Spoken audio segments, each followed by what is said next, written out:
6th January was long overdue. That was what I felt. That was my opinion. Do you still feel that a military coup is the best solution to political problems of countries such as Nigeria?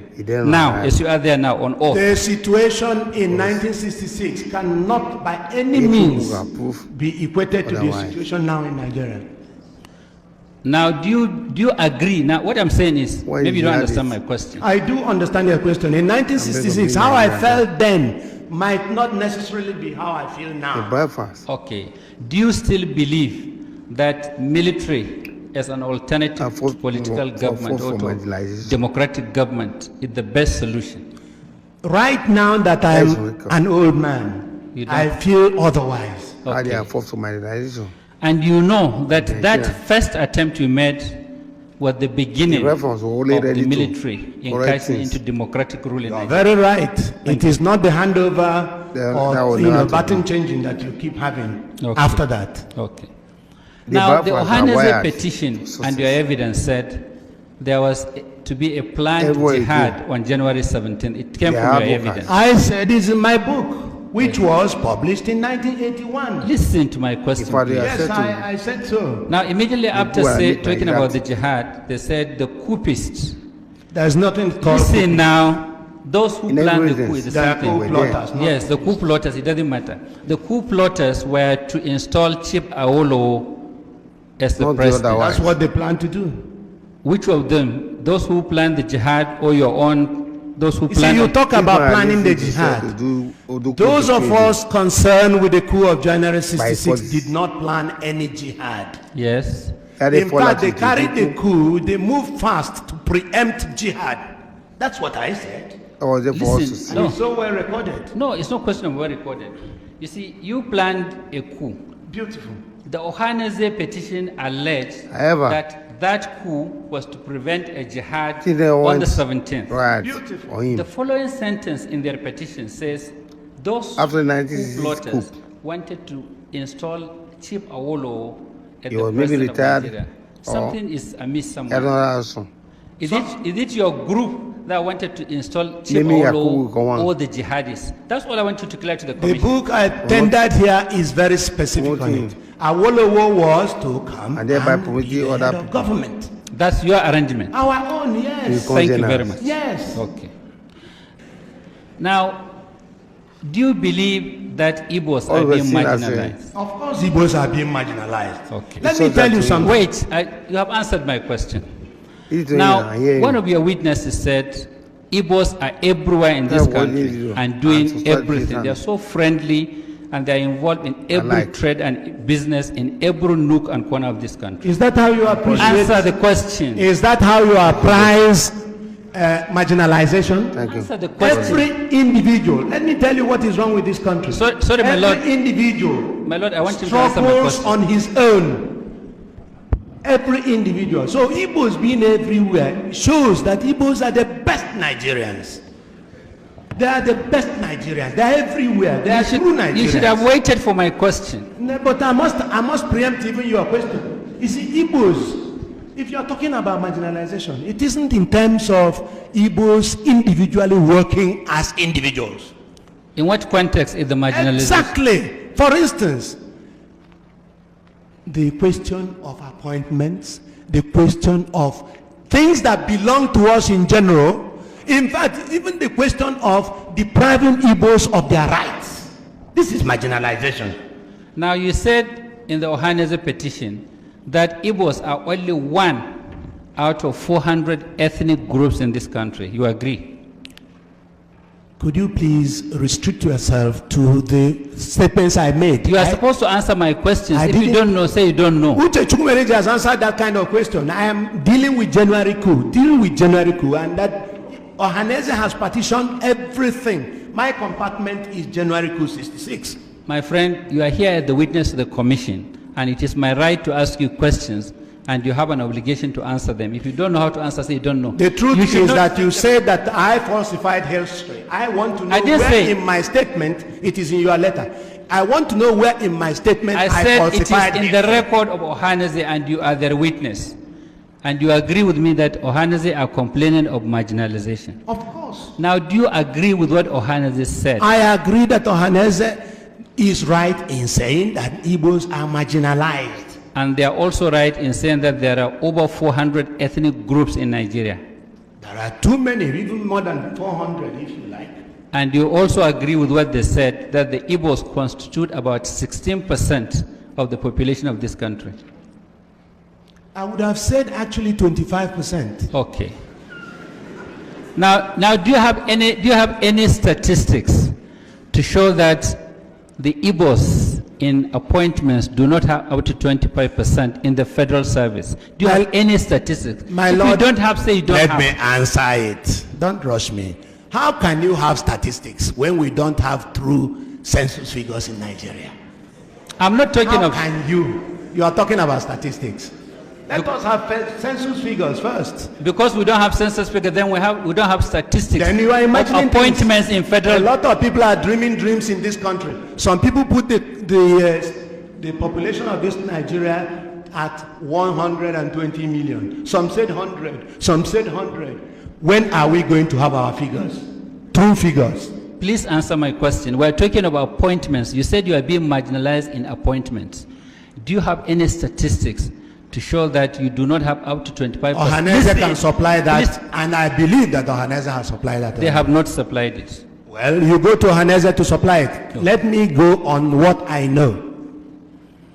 Now, military regimes, just like the one you wanted to bring in, come on their own. And when they rule as military regimes. Sometimes, not all the time. Not all the time. If you like, I name your military regimes that use civilians to get on with rulership or governance. Just like civilians use you in 66.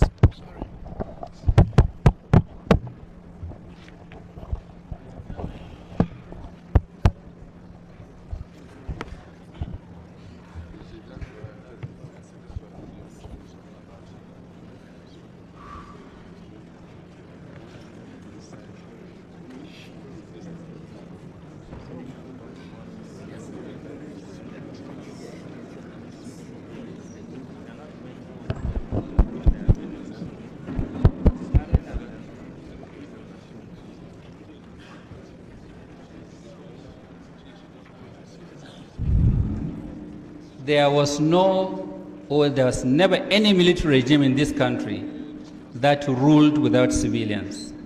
Fair enough. That ruled without civilians. Good. I'm happy you are confirming it. That's what I said. Yes. And there was never any military regime in this country that ruled without representation from across this country. We never ruled Nigeria. No, I'm not talking. We of January 66 never ruled Nigeria, so you are not in a position to know who should have been in the government if we actually wanted to rule Nigeria. Okay. Now, in 1966, 60% of the officers of the Nigerian army were Igbos. 60% of the officer corps were Igbos. That is, in fact, an estimate, yes. Yes. And at that time, from your evidence and your book, one of the things worrying the Igbo officers was that there was the Nigerianization of the army, and some people were insisting on quota. You know, I took advantage of Nigerianization of the army. So I could not condemn Nigerianization of the army. No, I'm not saying you. What we took exception from was the question of anybody in trousers becoming an officer. That's what we took exception from. Okay. Now, when you left the army as a captain. Yes, of course. Yes. I didn't leave the army. I was bundled into prison. Okay, and then from there dismissed or retired? Up till tomorrow, we were not tried, so I don't know whether it's dismissed or retired. And all this is because you were involved in the January 66. Exactly. General Enjuma. And as I told you, even Gawan did not try us. Yes. Rather, he gave one of us, our leader, he gave our leader a military burial and gave him full military honors whilst he detained us. And you could kill Ironsi for not trying us. And he left that gentleman for not trying us either. Now, at the time you planned the coup, or you were planning the coup, you knew that if the coup failed, your career in the army is finished. Fantastic, you are right. Then I knew. Yes.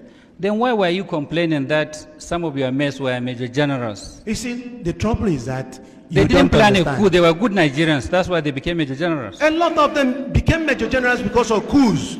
Successful and in fact, coups. they promoted themselves. You should have known that. Why are you laughing? You should have known that. They promoted themselves. That's why other countries laugh at us. Please go ahead. Yes, I'll go ahead, Mr. Bule.